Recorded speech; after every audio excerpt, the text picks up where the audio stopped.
Clothing and identity in the Iberian Americas. From the unmistakable religious attire of the Pope to the fashion movement of the Gothic subculture, clothing has always shaped and expressed identity in many different ways. As Alison Lurie says, to choose clothes is to define and describe ourselves. Therefore, it can be useful to see it as a language in itself, each person with varying vocabularies, choices of grammar, and even accents. So, this vocabulary of clothing, with choices of trousers, hats, or jackets being like choosing to say different words, can be used to express and describe oneself. But when the choice of clothing is not made by the wearer, instead clothing can be used to limit and control people. Uniform is an obvious way of controlling and even censoring an individual's expression through clothing, homogenizing the wearers and even sometimes having the ability to control behaviour. But it is always important to consider the context when thinking about meaning.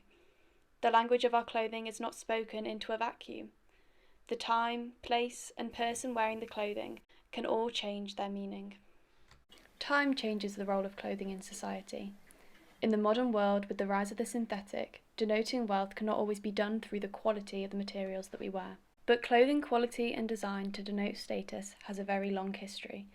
Rich furs, velvets, lace, pearls, gemstones, and tortoiseshell, all materials of great scarcity, afforded only by the wealthy, would show to anyone looking the extent of the wearer's wealth. In the past, clothing was such an important way to show one's wealth that many places would even pass decrees known as sumptuary laws. These would prescribe or forbid specific classes or races from wearing certain clothes. The relationship between identity, race, and clothing is a very important part of the history of Latin America during its colonial period. In colonising Latin America, the Spanish and Portuguese brought slave labour from Africa to the already indigenously populated lands, creating a diverse society of unique racial composition. With white Creoles, indigenous peoples, and black Africans, this lent itself to a stringent racial categorisation system, largely controlled by and informed through clothing regulations.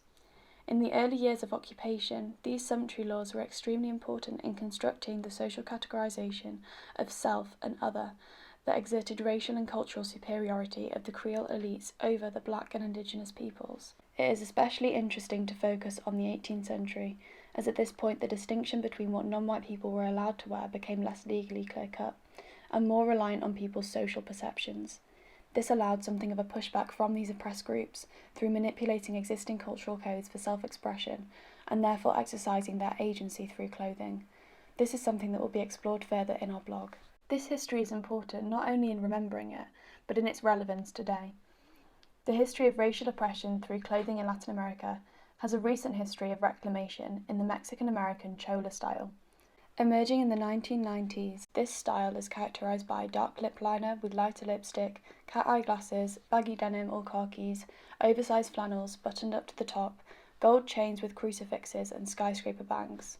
It's part of the inherited ancestral culture worn by first and second generation Mexican immigrants in America, who are reclaiming the word chola, a derogatory term European colonisers used to refer to the indigenous people of Mexico. Celebrities like Katy Perry, Rihanna, Gwen Stefani, Sandra Bullock and Selena Gomez have all dressed in this chola style. As Julianne Escobedo Shepherd writes in her article, privileged people want to borrow the cool of disenfranchised people of colour, but don't have to face any of the discrimination or marginalisation that accompanies it. The act of appropriation is stripping the clothing or words from their true context, making them no more than a costume. To understand the significance and meaning of the Chola subculture, you have to understand the history. Therefore, considering the context of the language of our clothing is vital. It is helpful to bear these ideas about the relationship between clothing, identity, and context in mind when you interact with our map.